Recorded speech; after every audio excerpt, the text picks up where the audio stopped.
A barangay captain from Pampanga punishes LGBTQ plus constituents for violating curfew by ordering them to kiss each other and do a sexy dance in front of a minor. On Palm Sunday, April 5, Barangay Captain Christopher Bombing Punzalan goes live and could be heard enumerating the violators' names out loud and asking them why they were out past 8 p.m.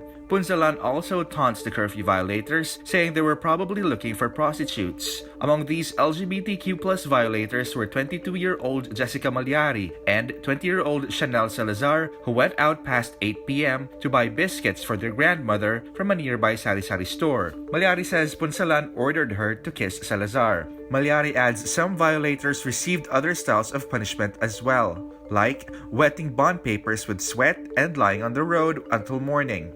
Boy guy, Jessica, bisa na ko muli. O, may pag-lips to lips kayo, muli na kayo. Bisaya. Pauyad na kayo. Pauyad na kayo, may panuma kayo kayong adwa.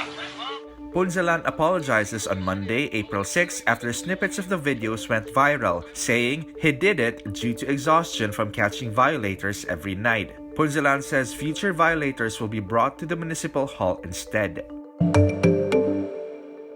The government's coronavirus task force is studying the possibility of providing assistance to middle-class families in Luzon badly hit by the lockdown. Cabinet Secretary Karlo Nograles says the social amelioration program is exclusively for low-income families. He says President Rodrigo Duterte agreed middle-class families should be given aid but did not know where to source the funds for it. This comes after Cavite Governor John Vic Remulla appealed to the national government to assist middle-class families whose savings are getting depleted due to the outbreak. Meantime, the Health Department is finally releasing guidelines on proper use of personal protective equipment or PPEs for health workers and the public, nearly 3 months after the COVID-19 outbreak in the country. Health Secretary Francisco Duque III says the guidelines will be based on the standards set by the World Health Organization and local organizations with medical expertise. There are 3,870 confirmed cases of COVID-19 in the country, with 96 recoveries and 182 deaths as of Wednesday, April 8. The Health Department also says Wednesday, 152 doctors and 63 nurses have been infected with COVID-19. 12 health workers died due to the virus, but details were not provided.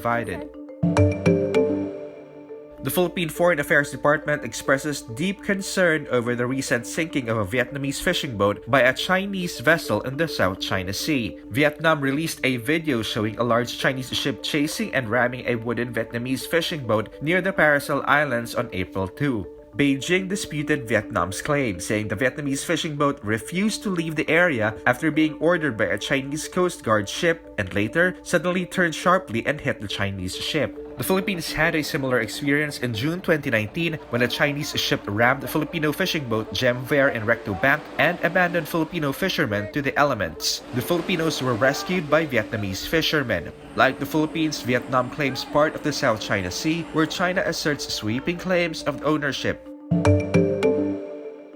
Nearly 2,000 people die in the United States in the last 24 hours as of April 7 or April 8 in the Philippines. Johns Hopkins University says there are now 12,700 deaths in the U.S. due to the coronavirus. President Donald Trump defends his response to the crisis and blames the World Health Organization for reacting slowly. He also threatens to cut U.S. funding to the WHO, accusing it of bias towards China during the pandemic.